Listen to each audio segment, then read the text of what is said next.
በጣም ቢዝነስማን ሰዎች አጋጥመውኛል። ስትፈትሽ ሀያታቸውን የሉም። በቃ ለቤት የሰጡት ሰዓት የለም። ቆይ እኔ ይሄ ሁሉ ገንዘብ ምን ሊያደርግ ነው? ገንዘብ በጣም ኢምፖርታንት ነገር መሆኑን አውቃለሁ፣ ሁላችንም እናውቃለን። በጣም ያስፈልገናል። ሀብት ማያስፈልግ ነገር ቢሆን ኖሮ አላህ አይሰጠንም ነበር፣ አላህ ነው የሚሰጠው።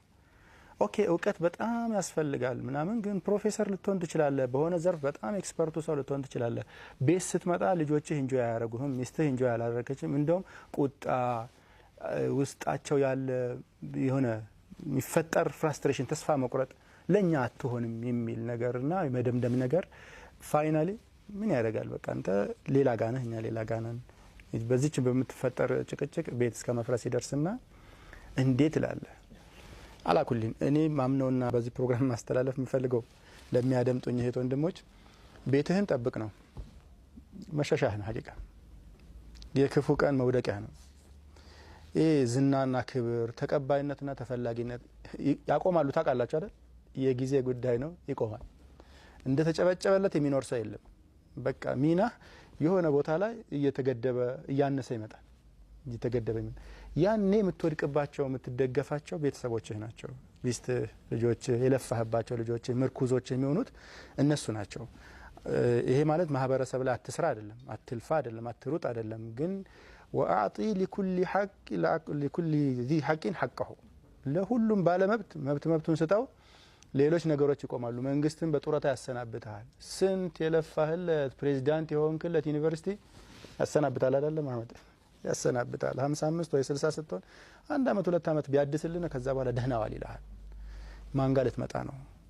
የፈረሰ ከሆነ ቤትህ እኔ እንትኔ ነው ህይወቴ ነው ምናምን ነው ብለህ ያዝካቸው ነገሮች በሙሉ ኦኬ ታሉ። አሁን በቃ ሚሽን አኮምፕሊሽድ ያንተ አጣህ አላህ ይስጥልን እስከ ዛሬ ለሰጠህን ነገር ብለው ወደ ቤት ስትመለስ ሲያሰናብቱ ቤት ትመለሳለህ።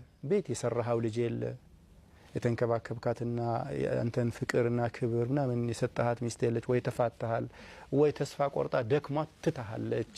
ሀከዛ ሴቶቹም አንዳንድ ሴቶች በባህሪያቸው በጣም ተጽዕኖ ፈጣሪዎች ናቸው፣ በጣም ኢንተሊጀንት ናቸው፣ በጣም ማህበረሰብ ዘንድ ተጽዕኖ ፈጣሪ እህቶች እንዳሉ እናውቃለን።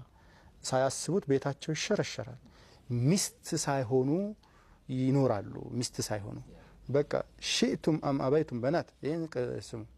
ባልሽ የሚፈልግሽ ሚስት ሆነሽ ሁኚ፣ ዶክተራ ሁኚ፣ በጣም ተጽዕኖ ፈጣሪ ዳኢያ ሁኚ፣ የመንግስት ባለስልጣን ሚኒስትር ሁኚ፣ የፈለግሽውን በጣም በቃ የሴቶች መብት ተከራካሪና ለብዙ ሴቶች እንባ ጠራጊ ጎበዝ ጀግና ሴት ሁኚ። አይመጡም እነሱ። በቃ አንቺ ጡረታ ያወጣሽ ቀን የሚቀረው ባልሽ ነው። ሻይ ቡና ምትዩ የሚያጣጣሽ፣ ብትታመም የሚያስታመምሽ። በመጨረሻው በጣም ኢምፖርታንት ወራት ናቸው ነገራችን ላይ የዱንያ የመጨረሻ ወራት። ያ ጀማዓ ታውቃላችሁ አይደል? ያኢማ ሰውየው ያለፈ ህይወቱን በሙሉ እየገመገመ ቀሪ ሀያቱን ዘላቂ ጥቅሙን ለማስከበር የአኺራ ጥቅሙን ማለት ነው የሚያጠፋው ሰዓት ነው። እዛ ሰዓት ላይ ሰው የለም የሚያግዘህ። በጣም እኮ ይከብዳል።